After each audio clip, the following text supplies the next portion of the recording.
Hello, everyone. Welcome to tonight's stream. We are starting just a little early, but that's okay because we've got a lot to talk about tonight. Tonight, I have with us some special guests. This is Steve and Gina, and if you are familiar with the Disboards, you will know Gina. She is Gina-Gina-Bo-Bina on Disboards, and she does the best reviews of SeaWorld and Universal. And it's actually one of the reasons that Sam and I actually decided to go to Universal was one of your Christmas threads. And I got to meet up with Gina and Steve. Sam and I did in 2018 and got to meet them. And we have been good friends ever since. And they just got back from a trip to Orlando and are graciously here with us tonight to be able to talk about that. So welcome in, Michael Superbacker. I am so glad that you're here tonight. So without further ado, I'm going to kind of turn it over to Gina and Steve and let them tell us a little bit about their experience going to Orlando. So take it away, guys. You want to start? Well, we'll start with, hats off to Delta Air for, they really are leading the way as far as safety goes with COVID. Very impressed with how they had the plane set up.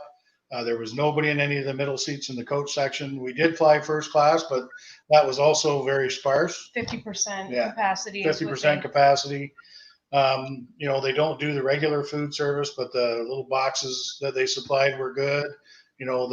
Still great service from the flight attendants and everything. It was very, very, very, very, what's the word I'm looking for? I was very impressed with what they did. It was very comforting, really. I think we were both a bit worried about how the flying would go.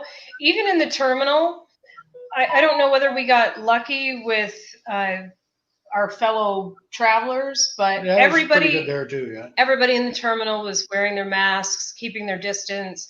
They didn't have to make any announcements. No. People just were doing what they needed to do. It was very peaceful, very, very pleasant, and definitely better than what we anticipated. Yeah, for sure. That's awesome. That's great. When we arrived in Orlando, I had been reading a little bit online, and we figured out somewhere before we landed that our rental car, we were flying into B terminal. And apparently they, quite some time ago, had discontinued offering vehicles on the B side. You had to go on the A side to get your vehicle. So I was glad we figured that out before we got all the way out to the rental car pickup to find out there were no cars there.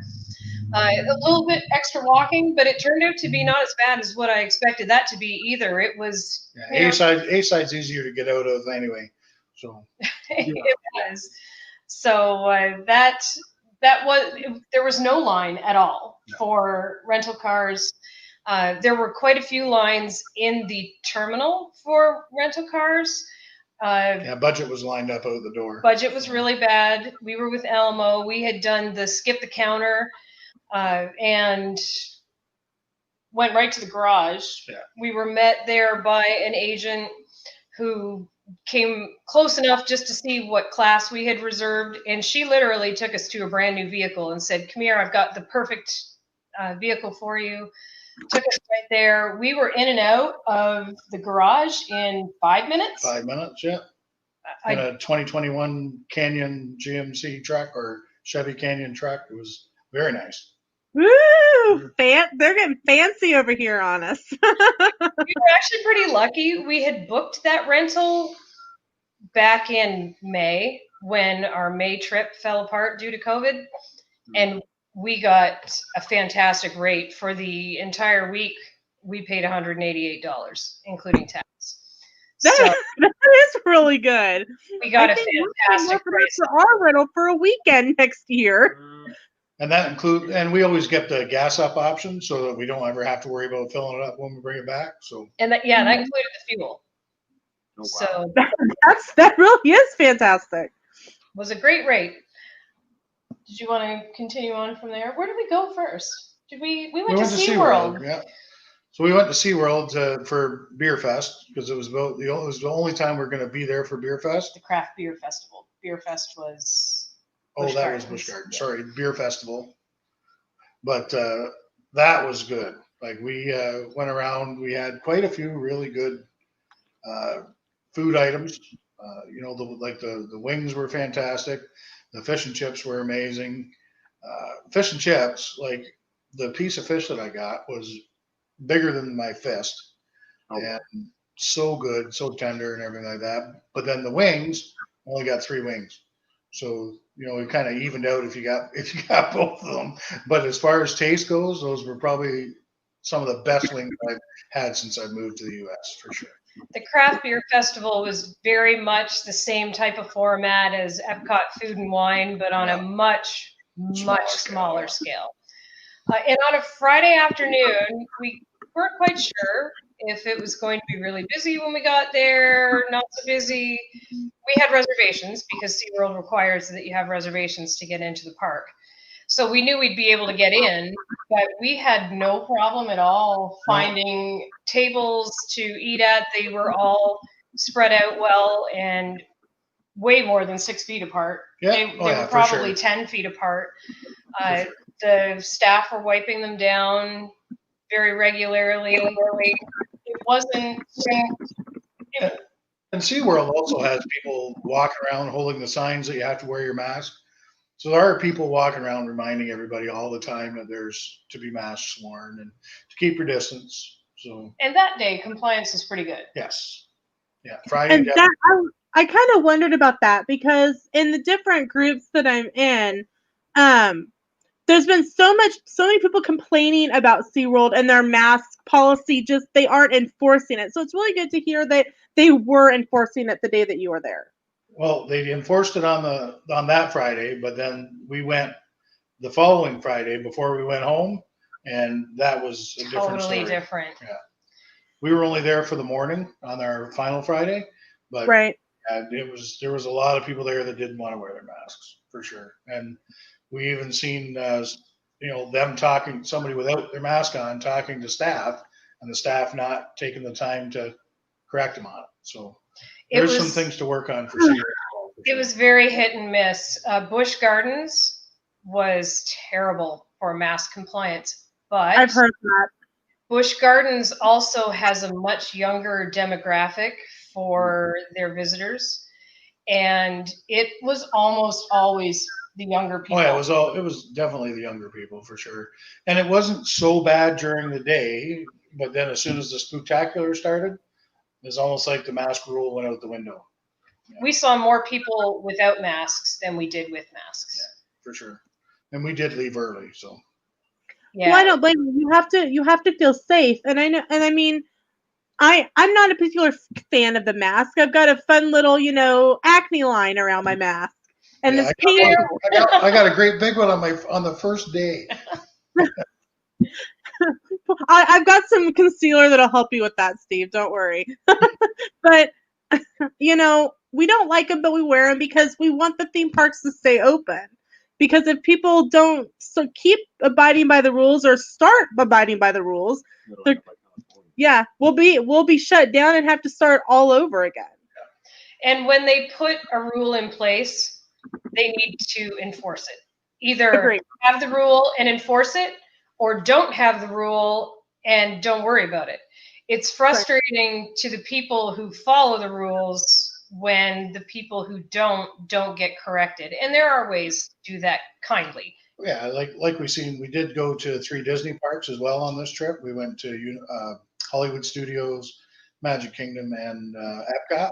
And at every one of those parks, the mask, it was being strictly enforced. If you didn't have your mask on, or if you didn't want to wear it, you were asked to leave.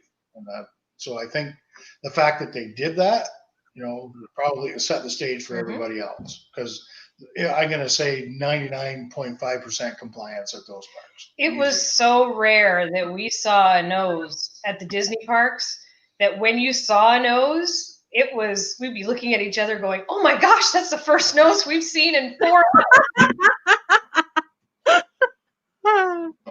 That's hilarious. That's awesome. That's good though. That's really good.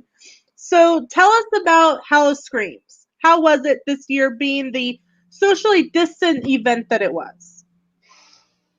I was pretty impressed. It was our first time that we've been there. We're Halloween Horror Nights veterans for sure. We've been to quite a few of those, and for what they had to work with, like the fact that they couldn't have the houses, they couldn't have people going in too close. They did do a good job at waiting at sending groups in.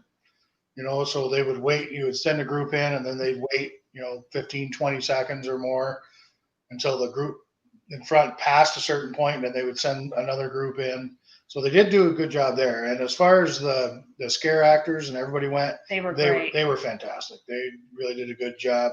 I also like that they didn't just keep it to the scare zones. When we were walking, around different areas, they would have people dressed up as trees hiding in the flower gardens that would get you, and you wouldn't even expect it. We got more scares from those darn people that jumped out of a bush that you had no idea were there. It was great fun. It was a really good time. And the scare zones were set up very much like outdoor houses. The props were great. Now, we got really lucky. It was beautiful weather the day that we were there. I think it would be definitely harder to enjoy the night if it was really rainy or wet, because everything was outside. Right. But it was, the costumes were fantastic. The sets were really well done. Way more detail to them than I expected. Yeah, for sure. For outdoor, and the fact that that it's part of the regular park during the day, and then the spectacular at night. So they had not a whole lot of work to do, like in that very short time where that bridged it. But I'll tell you, they excellent job. Like the props were very good. The costumes were outstanding, I thought. One of my biggest complaints about the night is that the food options were really thin. At night, you wanted to come hungry, because they had Beer Fest running during the day. We were there on a Sunday. So Beer Fest, I think, ran from noon till 6. Yeah. Why they didn't keep more of those booths open for Howl Scream, because I think the park was busier when Howl Scream started. It was definitely more crowded when Howl Scream started. And there really wasn't any place to get good snacks. But if you were thirsty, and you wanted a really good cocktail, they were plentiful. They had great drinks, really fun seasonal beverage offerings. They were really good, but food, both alcoholic and non-alcoholic. I think they missed an opportunity to enhance the experience for guests and bring in a lot more money for them too. I mean, they would have sold food if there was food to sell. Yeah, agreed. The other thing that I think is worth mentioning about Howl Scream, it really wasn't super scary.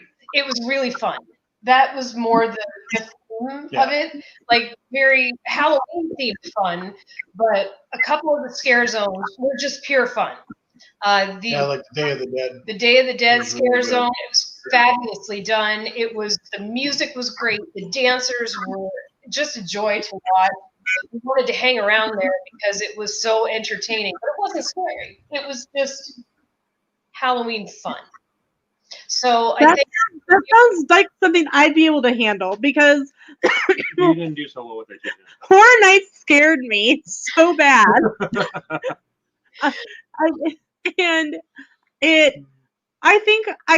The chainsaw guys kept chasing me because I'd see them out of the corner of my eye and I'd scream, and then they'd all look at each other and like converge, and then I'd start screaming more. So there were no chainsaw guys. Yeah, there was 2. Oh, was there 2? There was in the junkyard scare zone. Oh, right. And then there was one in the werewolf one too. But they have to, with the keeping of the distance, they never got that close to you. No. So, and I think that's another thing that stopped it from being super scary, because you never turned around and had somebody right there like you often would at Universal. Honestly, I would have taken a 10-year-old or an 8-year-old to Howl Scream without hesitation. Definitely more family friendly. But I think that's fantastic. Designed that way too. So, and all the rides were open too. A lot of people went just to ride coasters in the dark. That is fun. Riding coasters in the dark it can take. I know a lot of That's the people. only way you'll do it. That's the only way I'll do it most of the time. But a lot of people complain about Seven Dwarfs that it's not that roller coastery. But I think if you ride it in the dark and in the very back, it makes it that roller coastery feeling. Yeah. The only coaster that wasn't running was Iron Gwazi, so they had all their main features running. That's fantastic, especially since Disney didn't have Mickey's Not So Scary or even a Not So Scary light. That almost like Busch Gardens went, okay, we can take our event, lighten it up a little bit, and make it more family friendly. And I think that's great. It was a good time. I'm really glad we went. We didn't get a chance to watch the Fiends show. I've heard great things about it. We had opened the park that morning. We're there all day. We did all the scare zones, a couple of times. We were at all the bars. We had quite a bit to do. So we just... You guys drank. You took advantage of that. Gina's Facebook always had, here's my next cocktail.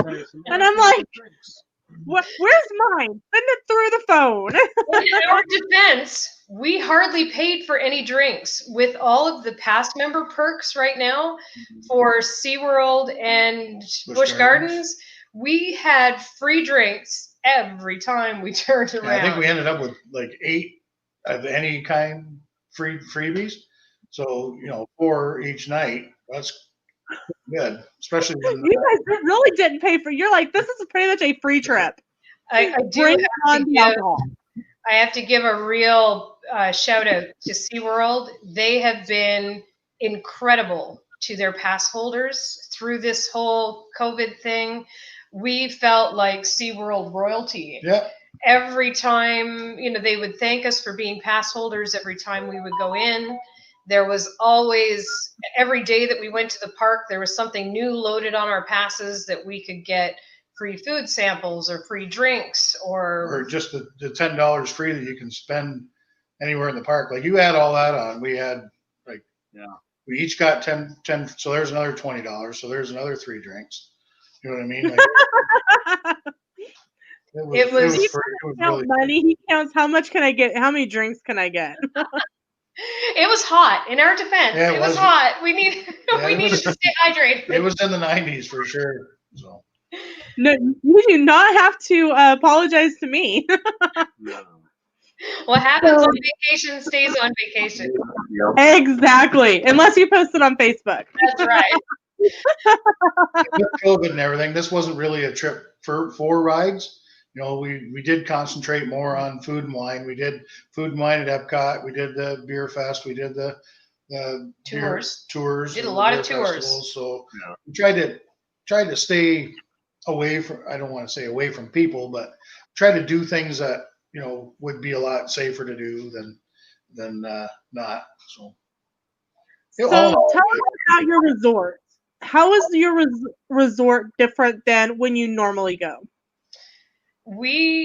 Our resort has 9 different sections, and we own in one of the sections called Fountains, and that's on the north side of the resort. There's 6 sections on the south side, 3 sections on the north. And we had read on the Marriott website before we ever left that they had fully closed the entire north side. So the unit that we owned in, that whole section was closed. There were no pools open over there. There were no amenities of any kind. So I reached out to the resort about 3 weeks before we were to arrive. And I chatted with the pre-arrival coordinator, and she told me that the resort was accommodating owners like us in any other section that we wanted on the south side if we wanted to stay where the pools were open and whatnot.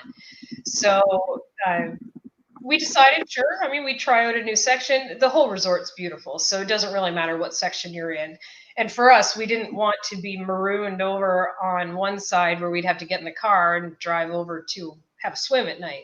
So because we were in no shape to swim. So we placed in a different section. When we went in, there was 3 people maybe in the welcome center. Normally it's packed in there. Yeah. They had a sign outside the welcome center that asked guests to only send one person in to check in, to leave the rest of the family in your vehicle. Everybody seemed to be doing that. So I went, checked us in. They gave us our room keys. There were 4 pools open, but they had reduced hours. None of the restaurants were open. None of the hot tubs were open. They had no bicycle rentals. It was very bare bones for amenities. It would have been very hard to do a resort trip. Yes. Normally, you could go to the Vistana and stay there all week and never get bored. But with how much they've scaled back, they did stop the midweek tidy. Normally, they would have somebody come in, change your garbage, make your bed, freshen your towels, and do a light cleaning. There was none of that this time around. They had extra towels in every villa. So you had a full dozen large towels to get you through the week. If you needed more, you could call and get them, but nobody came in midweek. The villa was sparkling clean. Oh yeah, you could definitely, when you walked in, and you could smell that it had been sanitized. Like where I work, if somebody even has had a sniffle or is suspected or whatever, we have a fogger. We take the disinfecting very seriously, and it smelled just like that. Like somebody had fogged the room, and all the utensils, the plates, like I mentioned, the cups, even the dishes and everything smelled clean. So they had made sure that there was no way we were going to get infected for sure. And in the bathrooms, they didn't even leave any toilet paper rolls. Everything was left brand new, unopened for you. Yeah. Toilet paper, Kleenex. They left paper towel, brand new paper towel for you to use. I was really impressed. I mean, it was kind of disappointing that there was a lot of things that we liked that weren't available, like the hot tubs, but you can understand why. And the pool, we went twice to the pool, 3 times, and we were the only people at the pool. So social distancing was not hard. So for those of you that may not know kind of what Gina and Steve are talking about, they own for a timeshare. And so where they are saying timeshares, you get a lot more perks and amenities than you do at a regular resort. And so because of COVID, they just couldn't take advantage of all of the normal amenities that they would have been provided. Right. And that Marriott's done a great job on their website. You can look up any Marriott property in North America, and it will tell you in real time what each resort is open and what's closed. My biggest complaint with the closures at the Vistana were the fact that we had to go off-site to get food. And that wouldn't be such a big deal because there's quite a bit in that area, but there was an enormous amount of restaurants that were also closed. So we stopped at 4 places one night trying to get dinner, and we ended up at Chick-fil-A because it was actually open. And by that time, after going to 4 different places to see them all closed, we're like, yeah, we're not that hungry anymore. So it would have been really nice if they had even a place to order pizza at the something that you could pick up and take back to your villa. But there were a lot of places that have closed either temporarily or permanently. We're not sure. Quite a few permanent ones too. In the Orlando area. It's just so sad, and I feel for all of the hospitality workers, all of our cast members and our team members, and and SeaWorld terms them ambassadors at Busch Gardens and SeaWorld who were furloughed and now have no job, and they're the ones that keep the magic going for us. And it just breaks my heart because they go to work every day with a smile, no matter what's going on back home, no matter what's happened, in the past few hours or even few minutes. They turn on the smile and they want to make sure that you have the best vacation ever. And I will drop a link in the chat. It's for a group called EAR for each other, and it's furloughed and cast members who have lost their job, who have come up with side businesses like crafting and Etsy. You should see some of the beautiful word work that some of these cast members can do, and that we're really wanting to help promote these cast members. Try to do a little bit of Christmas shopping with them, even if it's getting some ornaments for family members, or there's just so much to choose from. Bath bombs and woodworking, and somebody's grandma was making hand embroidered tea towels because their grandma was furloughed from Bibbidi Boppity Boutique. And so I will drop the link to that group in the chat. Definitely check them out and make sure to help support our cast members and ambassadors and team members until they can get back to the parks. And I have to say, every single employee that we encountered, whether it was SeaWorld Park, Disney Park, they were fantastic. Everyone, yeah. We did not encounter one single person that didn't have a smile and wasn't genuinely happy to see a guest and to help a guest. Everybody had their A game on, and it was really special. That was noticeable that there wasn't one sour apple in the basket.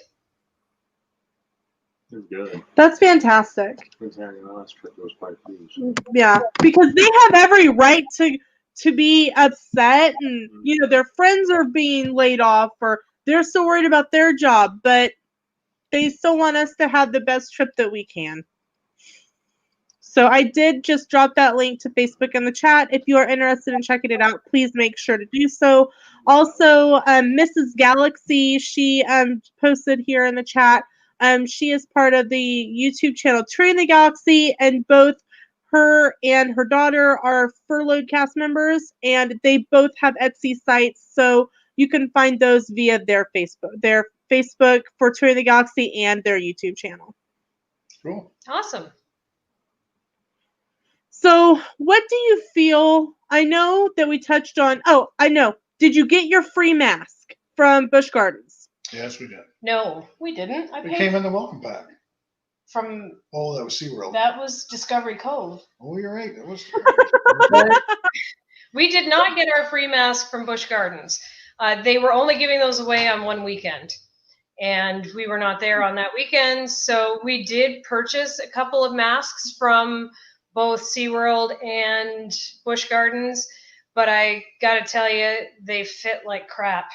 And they were small. Other than take a couple of pictures with them, we didn't wear them. They were very tight even on me. They were unbelievably tight on Steve. So they need to offer some extended sizing. I'm not a huge person, so I would consider myself an average adult. If they don't fit me, they're not going to fit many people. No, not at all.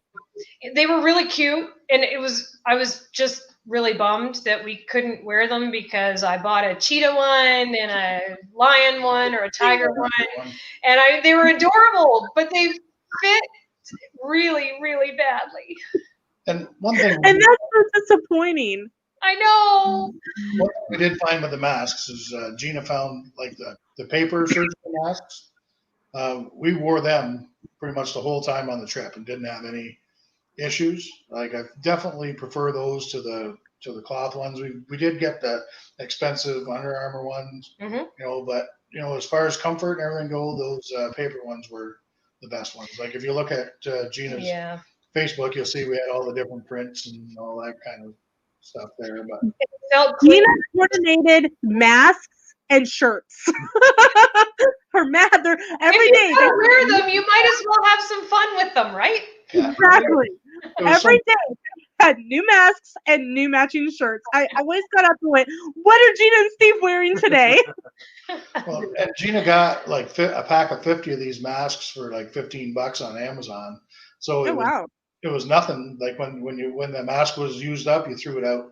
Just put a new one on. Or if we were sweaty, fresh mask. If we just felt dirty or felt like we'd been too close to somebody, fresh mask. It was nice to just have a good supply that you felt like you could just swap them out whenever you wanted and not have to worry about running back and washing them out and hanging them to dry. And so we've ordered So I think we've ordered Christmas ones for our December trip. Steve mentioned it, the Under Armour masks, and I know those run upwards of $30 a piece. Mm-hmm. Do you think that they're worth the $30 a piece? They are my favorite mask that is not disposable, but I think it's pushing it to say they're worth $30. They would be worth 15, 20. Yeah, and it's a sizing thing there too. Like I got an extra large one because it's got a big head. So, you know, but it's a little bit too big, so it kind of hung away from my nose a little bit. And, you know, trying to adjust it, the straps aren't adjustable. There's no elasticity. You know what I mean? Like it was very hard to get that exact fit that you want. So that was my big, I know Gina liked hers, but I didn't like wearing mine. So like Okay. I wear the masks that my company supplies, the blue surgical ones, and you know, and they're definitely the most comfortable mask for me. So the Under Armour ones are good, but they're not. I don't find them to be as good as they claim they are. They're not the end all to beat all, for sure. So what advice would you give to someone who is considering planning a trip for through the end of 2020 with Thanksgiving and Christmas coming up? Well, Thanksgiving for the US because, you know, both have, you know, Thanksgiving for Canada has already passed. What advice would you give to someone who is potentially wanting to plan a trip for those upcoming holidays? I would say manage your expectations and expect that there are going to be a lot of things, especially if you're a repeat visitor, that you've enjoyed in the past that just aren't going to be available to you. There are a lot of things that are closed. We had a lot of things planned that even in just the last couple of weeks, we got emails saying a tour had been discontinued for the foreseeable future or something had changed. I think you need to be flexible. I think even a week from now, 2 weeks from now, something that is running right now may not be running in 10 days because things are changing really quickly. So I think it's the name of the game is flexibility and very managed expectations. The fun is there, but it's a different fun right now. Yep. It's a very different trip. It's a different feel. It's not what repeat visitors will be used to, but in a way, I mean, we had a lot more fun in some regards this time because sure. It's also not a bad thing with the reduced capacity. We did Epcot was fantastic for that reason. It was very enjoyable. We did a tour at Busch Gardens that we had done once before. And when we did it before, it was during regular capacity limits where there were 20 people. This time we had 6 in our group. And it was like an entirely different experience having that few people. So there are some really nice things about the COVID effect. There are some not nice things about the COVID effect. I'm still a little broken up that the Canadian store was closed in Epcot and I couldn't get my maple cookies to bring home. I know! I was so looking forward to getting all the Canadian foods I haven't been able to get my hands on for a year. Your son needs to send you a care package. I know. He would if I asked him to, but it's all stuff I really don't need. Well, my soul needs it. So, yeah, I would say manage your expectations. What's your biggest?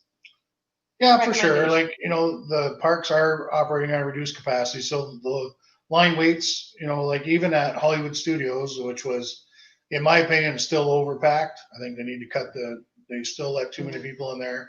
But we didn't see waits over 70 or 80 minutes. Like normally for Smuggler's Run, you would see 2 hours or 3 hours or whatever. But it was generally hung right around 70 minutes for it.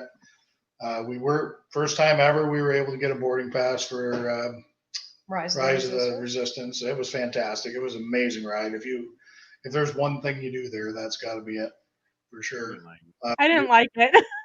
We got into I Oga's didn't like the drop. and we got into Oga's Cantina, of course, and had a few of the Star Wars Cocktails. drinks. You know, the Jedi mind trick. What did you have? Fuzzy Tauntaun. The fuzzy tauntaun, and we had what was that last thing that I had? I have no idea. It was good though. I'd had 2 drinks by then. It's a wonder I can remember. Hold on, let me see if you posted on Facebook. It was on there. It was the red one that was all smoky. Yeah, it was good. Yeah, they put dry ice in the bottom of it. It was Ooh, fun. I think the other piece of advice I would give is, for heaven's sakes, be nice to the cast members and the team members. Be patient.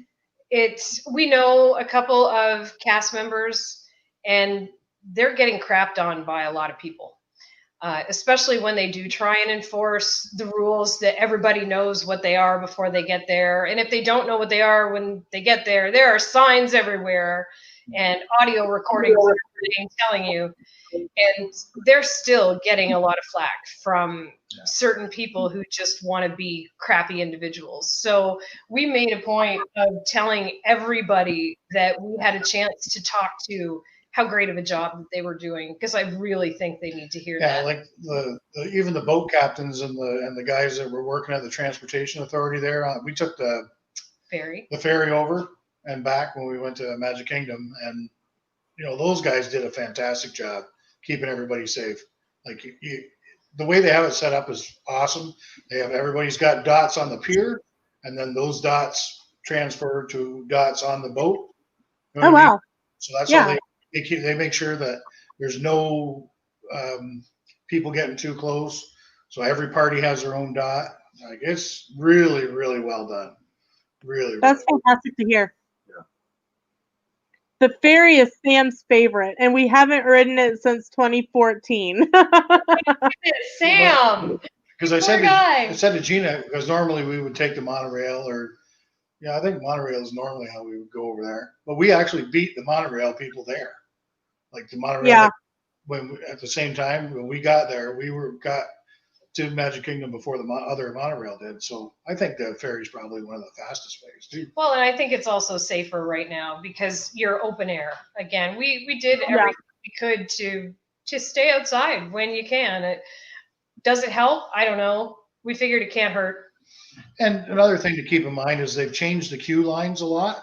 Like, you know how they usually wrap around inside themselves so much. Well, that's changed because you got to stay 6 feet away. So like Aerosmith's Rock and Roller Coaster was one of the first rides I went on. Well, it was basically a walk-on for me, but the line started outside of the normal queue because you're walking 6 feet behind the person in front of you, and you walk right through basically the whole thing. So it took me about 3 minutes to get in the limo, and I don't know how long I was gone for, probably 20 minutes. 20 minutes from start to get back out after the ride. So. The queues seem really long when you're like look at them, but they're not really because you're constantly moving. But they also seem like they've added space in them somehow. I felt like we earned a cocktail or two just walking through some of those queues. They're longer than you remember them to be. Maybe that was the cocktails from the day before, Gina. Could be. Oh. So, do you have another trip planned this year? Yes. December 5th to 12th. Fun. And what's that going to be like for you guys? We have purchased tickets to the Orlando Informer Meetup for the first time. Ooh, fun. We've always wanted to do and never seemed to have the opportunity to do it. We had two nights. Yes, we're going to 2 different meetups. Like, we're going twice. And we were actually supposed to go in May. When our April trip got canceled and we rebooked to May, we purchased them for May, which is when it was supposed to run. And then that got canceled. So we just decided, well, we love Orlando at Christmas time. It's just beautiful. So Yeah, we've been to all parks now at Christmas. So we have. So we're going to do those 2 weekends. We're going to do the SeaWorld Christmas celebration. We have, what else have we got planned? Gatorland Night Shine. The Gatorland Night Shine, where you go in the park at nighttime with flashlights and you get to feed them in the dark and see their eyes all glowing. We're going to Aquatica this time. We haven't been there in a while, so we rented a cabana. And if there's no ice on the water, it's swimming weather. We're Canadians, you know. Not worried about how cold it's going to be in Orlando in December. It'll be fine. I'm taking off work. I'm gonna go hang out in their cabana. Right now we got a cabana for $48 for the day. Another one of those past member offers. Yep. And it comes with a locker and rental towels and 12 bottles of water and all the bells and whistles. $48. Okay, I recommend that Gina starts a YouTube channel. Not gonna lie. And just call it Pass Holder Perks. I love a good deal, and they're really drawing us in, and I'm happy. You know what? We're happy to give or take as many opportunities as we can to support the park and do some of these fun little things because I think the parks need it.